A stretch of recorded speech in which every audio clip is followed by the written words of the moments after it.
মালয়েশিয়ায় কর্মরত বাংলাদেশিদের জন্য বহুল প্রতীক্ষিত মাল্টিপল এন্ট্রি ভিসা চালু করেছে দেশটির সরকার। শুক্রবার এই ভিসা প্রদান শুরু করেছে মালয়েশিয়ার অভিবাসন বিভাগ।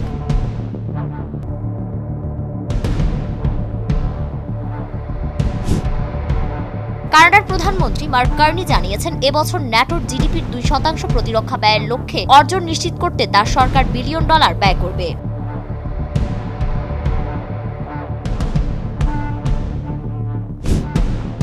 সৌদি আরব বলেছে, ইসরায়েল অবরুদ্ধ গাজায় ফিলিস্তিনিদের অনাহারে রাখা, নৃশংস আচরণ এবং জাতিগত নিধনের মতো অপরাধ চালিয়ে যাচ্ছে, যা মানবাধিকার ও আন্তর্জাতিক আইনের স্পষ্ট লঙ্ঘন।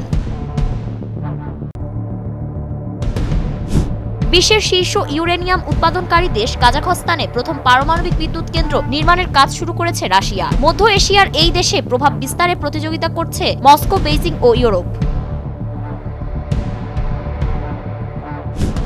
আলাস্কায় রাশিয়ার প্রেসিডেন্ট ভ্লাদিমির পুতিনের সঙ্গে বৈঠক করবেন মার্কিন প্রেসিডেন্ট ডোনাল্ড ট্রাম্প। আগামী 15 আগস্ট এই বৈঠক অনুষ্ঠিত হবে।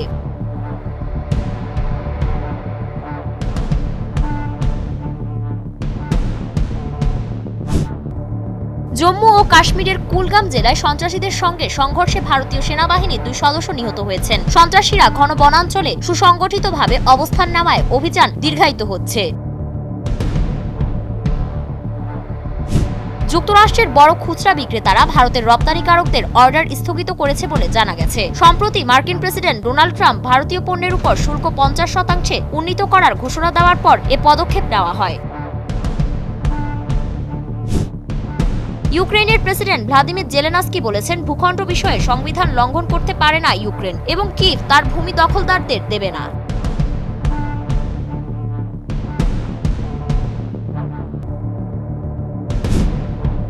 জাপানের নাগাসাকিতে পারমাণবিক বোমা হামলার 80 বছর পর পরমাণু যুদ্ধ নিয়ে সতর্ক করে নাগাসাকির মেয়র বিশ্বজুড়ে চলমান যুদ্ধ ও সংঘাত অবসানে ব্যবস্থা নিতে আকুল আবেদন জানিয়েছেন।